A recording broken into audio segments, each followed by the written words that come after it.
اعوذ باللہ من الشیطان الرجیم بسم اللہ الرحمن الرحیم ہنالک دعا زکریا ربہ. ہنالک یہ بالکل اس طرح سے دیر اینڈ ڈن. جب یہ مشاہدہ ہوا حضرت زکریا کو تو انہوں نے بھی ایک دعا کی اپنے پروردگار سے. ہنالک دعا زکریا ربہ رب قال رب ہب لی من لدنک ذریۃ طیبہ.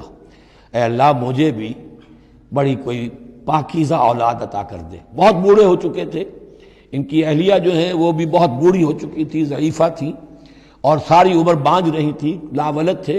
یہ ساری تفصیل پھر سورہ مریم کے اندر مزید کھل کر آئے گی، اس لیے کہ یہی مضامین وہاں بیان ہوئے تھے مکی دور میں.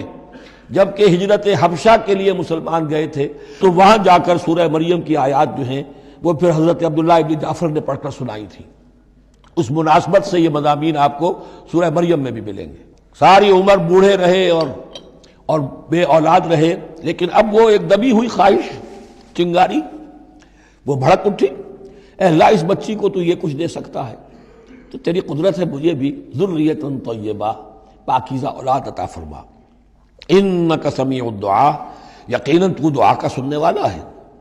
فنادت الملائکۃ، تو فرشتوں نے انہیں پکار کر کہا، ندا کی. وہو قائم یصلی فی المحراب، اور وہ کھڑے ہوئے نماز پڑھ رہے تھے اپنی محراب میں، ان کا بھی حجرہ تھا.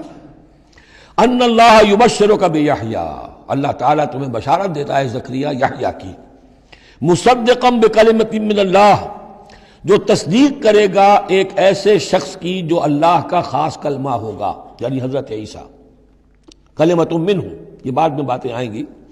وسیداً، اور سردار ہوگا. وحصوراً، اور تجرد کی زندگی گزارے گا. وَنَبِيًّا مِّنَ الصَّالِحِينَ، اور نبی ہوگا صالحین میں سے.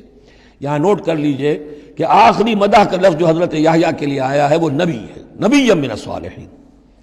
قَالَ رَبِّ أَنَّىٰ يَكُونُ لِي غُلَامٌ، ابھی خود دعا کر رہے تھے لیکن غالباً اس کی بڑی توثیق چاہ رہے ہیں اللہ سے، ری ایشورنس. کہا پروردگار میرے ہاں کیسے بیٹا ہو جائے گا؟ وَقَدْ بَلَغَنِيَ الْكِبَرُ، جبکہ میں انتہائی بوڑھا ہو چکا ہوں. وَامْرَأَتِي عَاقِرٌ، اور میری بیوی جو ہے بانجھ رہی ہے. قال كذلك اللہ يفعل ما يشاء، تو انہوں نے کہا کہ اللہ نے فرمایا کہ اللہ کرتا ہے اسی طرح، یا فرشتوں نے جواب دیا جو چاہتا ہے کرتا ہے، اسے اسباب کی احتیاج نہیں ہے. اسباب اس کے محتاج ہیں، اللہ اسباب کا محتاج نہیں ہے. قال رب اجعل لی آیہ، انہوں نے عرض کیا پروردگار میرے لیے کوئی نشانی مقرر کر دے، مجھے معلوم ہو جائے کہ واقعی ایسا ہونا ہے اور واقعی یہ کلام جو میں سن رہا ہوں تیری طرف سے ہے. قال آیتک الا تکلم الناس ثلاثۃ ایام الا رمزا، اللہ نے فرمایا کہ اب نشانی یہ ہے تمہارے لیے کہ اب 3 دن تک تم لوگوں سے گفتگو نہیں کر سکو گے سوائے اشارے کنائے کے.